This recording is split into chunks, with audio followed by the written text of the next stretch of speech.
Hay un caballo que no debería existir, no en el sentido de que sea imposible que un animal tenga esas características, en el sentido de que si pones un caballo árabe en una sala y le pides a un biólogo que prediga, basándose solo en la anatomía visible, si ese animal podría sobrevivir en el desierto de Arabia durante 3000 años sin intervención humana, ese biólogo va a decirte que no, que es demasiado refinado, que su estructura es demasiado elegante, que un animal de ese tamaño, con ese peso, con esa estructura corporal, no tiene las reservas de grasa que necesitaría para tolerar la escasez de agua y alimento que el desierto impone. Y sin embargo, ahí está. Ha estado ahí durante más de 3000 años. Lo que eso significa, lo que realmente significa cuando lo piensas sin el romanticismo que normalmente lo rodea, es que cada característica visible de ese animal, que parece delicada, que parece diseñada para la belleza y no para la función, es en realidad el resultado de una presión selectiva tan extrema, tan sostenida, que lo que sobrevivió en el desierto es exactamente lo opuesto de lo que la lógica superficial sugeriría que debería sobrevivir. El caballo árabe no es un animal delicado que resultó ser fuerte. Es un animal forjado en el infierno de la falta de agua y que terminó viéndose delicado porque lo que es fuerte en esas condiciones tiene un aspecto muy diferente al de lo que es fuerte en condiciones de abundancia. Los beduinos no criaban caballos árabes por lujo. Eso es importante como punto de partida, porque la imagen popular del caballo árabe está frecuentemente rodeada de narrativa romántica. El animal noble, el símbolo de la riqueza, el caballo que los sultanes y los guerreros preferían. Todo eso es verdad, pero es verdad en la segunda capa. La primera capa es más brutal. Los beduinos criaban caballos árabes porque un caballo árabe podía sobrevivir en condiciones donde un caballo que no fuera árabe moriría. Y en un entorno donde el agua era escasa, donde las distancias entre fuentes de agua podían medirse en días de marcha, donde los recursos eran limitados y donde el caballo era la diferencia entre la supervivencia y la muerte en contexto de guerra o de fuga ante enemigos, eso no era un lujo. Era una necesidad absoluta. El proceso de selección que eso generó fue brutal en el sentido que los datos sugieren. Un estudio reciente sobre patrones de mortalidad en poblaciones de caballos árabes históricos muestra tasas de supervivencia infantil que en cualquier raza doméstica moderna indicaría un problema de salud poblacional. Lo que en realidad indicaba era que los beduinos estaban seleccionando consistentemente, generación tras generación, por el rasgo más importante, la capacidad de funcionar con menos. El potro que necesitaba más leche para crecer no llegaba a adulto. El que podía funcionar con menos, sí. El animal adulto que requería agua con la frecuencia que un caballo europeo necesita no era seleccionado para reproducción. El que podía espaciar el consumo de agua, sí. Durante 3000 años eso ocurrió, y el resultado es un animal que el desierto literalmente fabricó. Hay un dato sobre la anatomía del caballo árabe que casi nunca aparece en las descripciones romanticadas y que cuando se entiende cambia completamente la forma de ver lo que ese animal es. El caballo árabe tiene menos vértebras que cualquier otra raza equina. 17 costillas en lugar de 18, 5 vértebras lumbares en lugar de 6, 16 vértebras caudales en lugar de 18. Eso significa que el cuerpo del caballo árabe es literalmente una estructura comprimida comparada con otras razas, y esa compresión no es un defecto, es exactamente lo opuesto. Un cuerpo más compacto con menos vértebras significa una estructura más rígida, menos dispersión de fuerzas, mejor transferencia de potencia en distancia corta. Significa también menor masa total para una altura similar, si el torso es más corto en el eje longitudinal. El animal puede tener la misma altura de hombros, pero con menos volumen total de cuerpo. Menor volumen de cuerpo significa menor requerimiento metabólico. Significa que el mismo alimento sostiene un animal de ese tamaño durante más tiempo. Significa que en condiciones de escasez, la ventaja es medible. Ninguno de esos rasgos fue diseñado deliberadamente. Fueron filtrados. Los caballos con más vértebras, con más masa corporal, con mayor requerimiento calórico, no llegaban a reproducirse en las condiciones del desierto de Arabia hace 3000 años. Los que sí tenían esos rasgos comprimidos, esos requerimientos más bajos, esos cuerpos más eficientes, sí llegaban. 3000 años después, lo que quedó es un animal que es la definición biológica de la eficiencia en condiciones extremas. La cabeza del caballo árabe es pequeña, refinada, con un perfil que los criadores llaman dish, literalmente, como un plato. La cara es cóncava en lugar de convexa como en la mayoría de las razas. Las fosas nasales están posicionadas de forma diferente. El tamaño del cráneo es pequeño en relación al tamaño total del animal. Todo eso parece elegancia, y lo es. Pero es elegancia que hace trabajo. Los ojos grandes no son estética, son adaptación. En el desierto, donde la visión es el sentido más importante para navegar terreno y para detectar amenazas a distancia, un caballo con mayor amplitud visual tiene ventaja. Los ojos más grandes en la cabeza del árabe permiten un ángulo de visión más amplio que los de otras razas. Las fosas nasales posicionadas de forma diferente, más abiertas, con estructura que permite mayor capacidad de intercambio de aire, están optimizadas para respiración en clima seco y caluroso. En el desierto, donde el aire es seco, al punto de que la respiración puede ser tan exigente como el movimiento, esa capacidad pulmonar tiene valor. El cuello arqueado que los criadores valoran estéticamente es la posición que permite al animal mantener las orejas más erguidas, lo que mejora la capacidad auditiva direccional. Es la posición que permite mejor uso de la visión periférica. Es la posición que, biomecánicamente, requiere menos esfuerzo muscular para mantenerla en condiciones de movimiento prolongado. La cola alta, el rasgo que el estándar de la raza requiere, el rasgo que se considera símbolo de pureza, tiene función. En un animal que necesita defenderse de insectos en clima desértico, una cola que se mantiene alta y activa es una herramienta de defensa más efectiva que una que cuelga pasivamente. Ninguno de esos rasgos se puede aislar como puramente estético. Son todos rasgos que tienen función en el desierto y que con el tiempo el desierto seleccionó porque funcionaban. Los beduinos hacían algo que ningún criador europeo de caballos hacía. Vivían con los caballos dentro de sus tiendas, no en establos separados con manejo limitado, dentro de las tiendas, en el espacio mismo donde la familia dormía, comía, pasaba el tiempo. La proximidad no era ocasional, era constante, era la forma cotidiana de relacionarse con el animal. Eso creó algo que ningún manual de equitación podría instruir de forma deliberada. Creó una conexión entre el humano y el animal que era profunda, porque era obligatoria.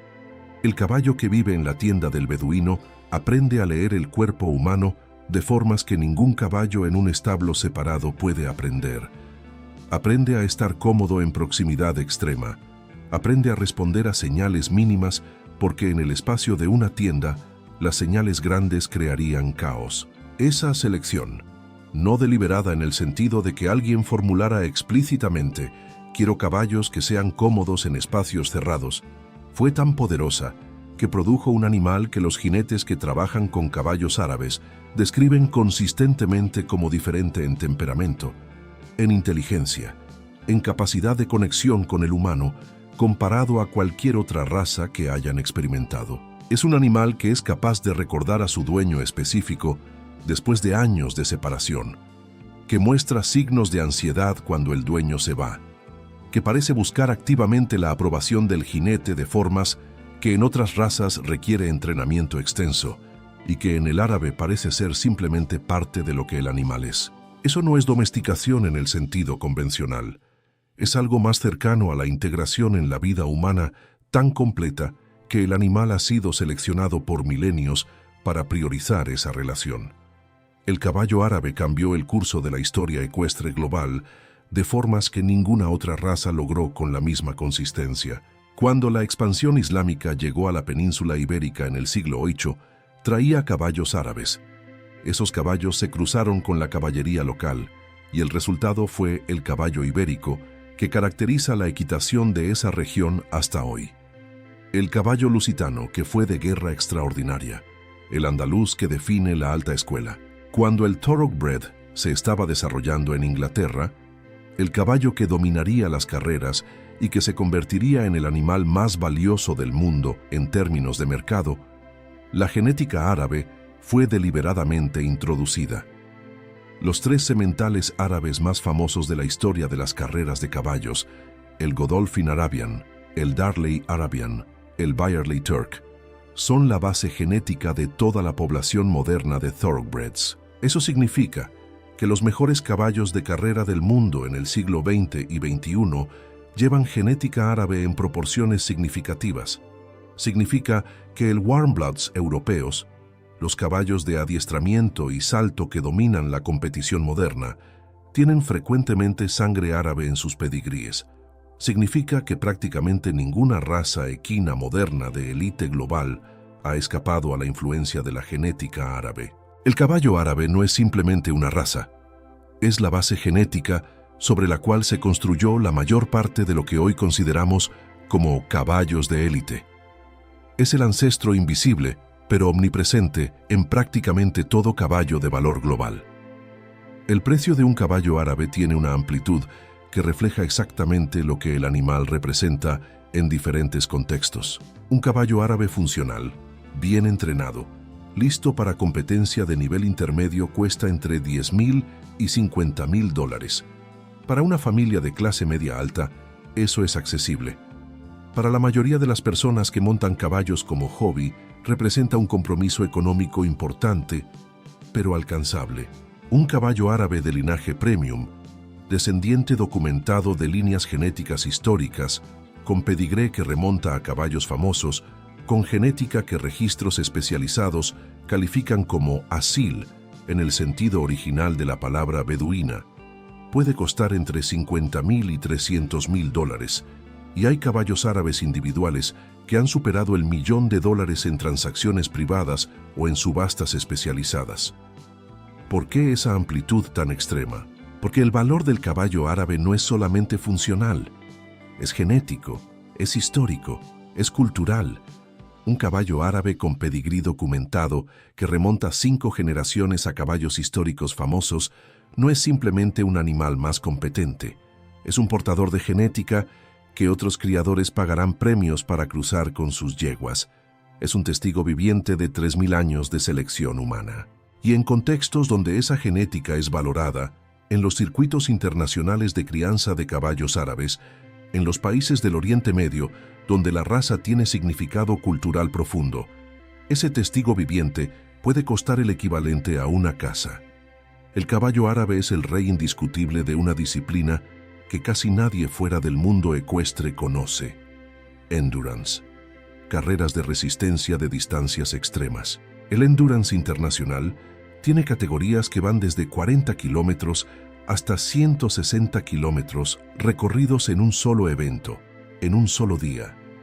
El animal debe mantener velocidad suficiente como para completar la distancia en tiempo límite. Debe mantener su frecuencia cardíaca y su respiración dentro de parámetros de salud durante todo el evento. Debe estar lo suficientemente coherente al final como para pasar un examen veterinario que verifica que está en condiciones de haber completado el trabajo sin daño fisiológico permanente. En esas condiciones, el caballo árabe es prácticamente insuperable. No es que sea el único caballo que pueda completar esas distancias, otros pueden, pero el número de árabes que dominan la disciplina a nivel de élite global, el porcentaje de ganadores que tienen sangre árabe, la consistencia con que los mejores equipos de endurance del mundo incluyen caballos árabes o descendientes de árabes, es abrumador. Eso no es accidental. Es la consecuencia lógica de 3,000 años de selección específica para exactamente eso: la capacidad de mantener rendimiento en distancia extrema con recursos mínimos. El caballo árabe es el epítome de lo que esa selección produjo. Hay algo que merece mención en términos del carácter del caballo árabe, que no es romántico pero que es veraz. El caballo árabe es inteligente, extraordinariamente inteligente, en tests de comportamiento que miden capacidad de aprendizaje, memoria, capacidad de resolución de problemas. Los caballos árabes frecuentemente califican en el rango más alto. Eso es una ventaja.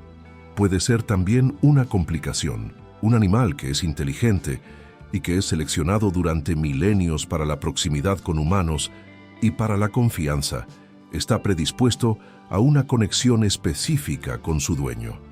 Está predispuesto a buscar esa conexión activamente. Está predispuesto a sufrir cuando esa conexión se quiebra.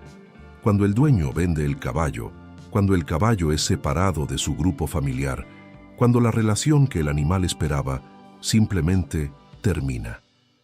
Un caballo árabe aburrido no es un caballo contento. Un caballo árabe que siente que no es comprendido puede volverse ansioso. Un caballo árabe que ha sido maltratado no olvida. La memoria de ese animal es como su inteligencia, extraordinaria, y el trauma se codifica de formas que entrenamientos posteriores pueden mitigar, pero nunca completamente erradicar. No es que el caballo árabe sea problemático, es que requiere algo que no todos los dueños tienen: la capacidad de proporcionar constantemente la conexión intelectual y emocional que el animal fue seleccionado para esperar. La longevidad del caballo árabe es una característica que aparece en los registros históricos con suficiente consistencia como para que sea medible. Un caballo árabe vive frecuentemente entre 25 y 30 años. Hay registros documentados de árabes que superaron los 35 años. Hay anécdotas creíbles de caballos que llegaron a los 40, aunque eso es raro.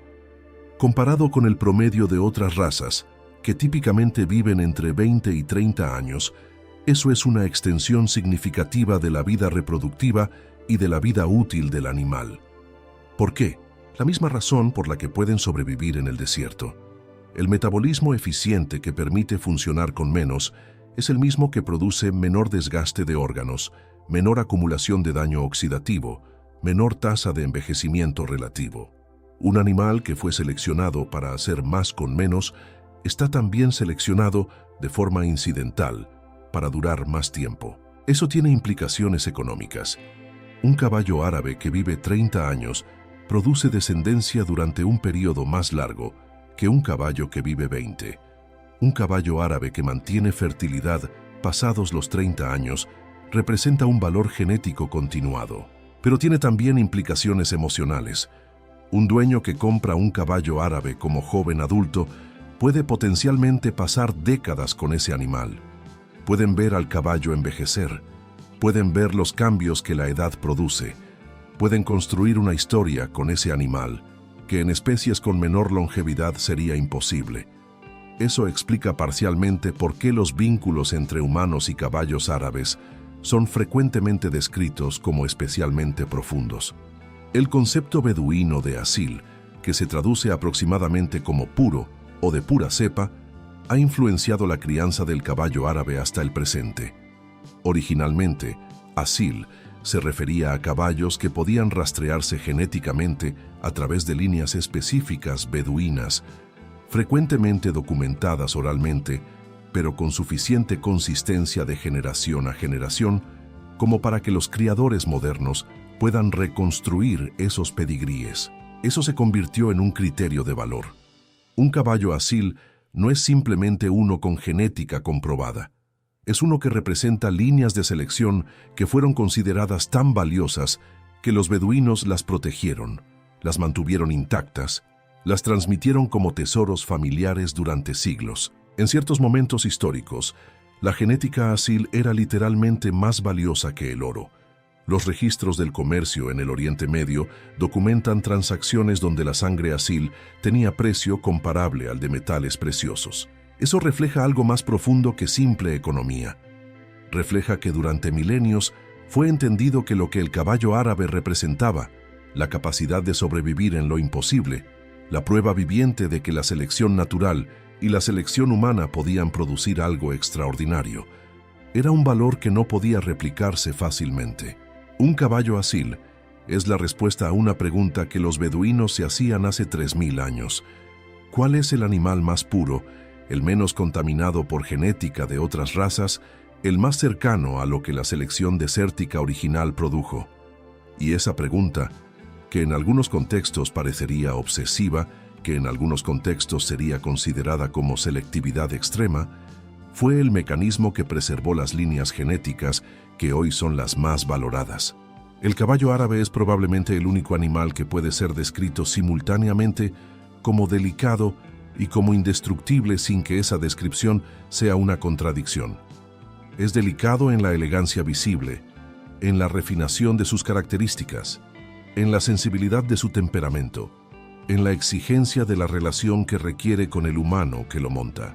Es indestructible en su capacidad de funcionar donde otros animales colapsarían, en su longevidad, en su resistencia a enfermedades, en su capacidad de convertir recursos mínimos en rendimiento. Lo que lo hace extraordinario es exactamente que esas dos cosas coexisten en el mismo animal. No es que uno logre lo indestructible a costa de la elegancia, logró ambas, simultáneamente. El desierto lo hizo así.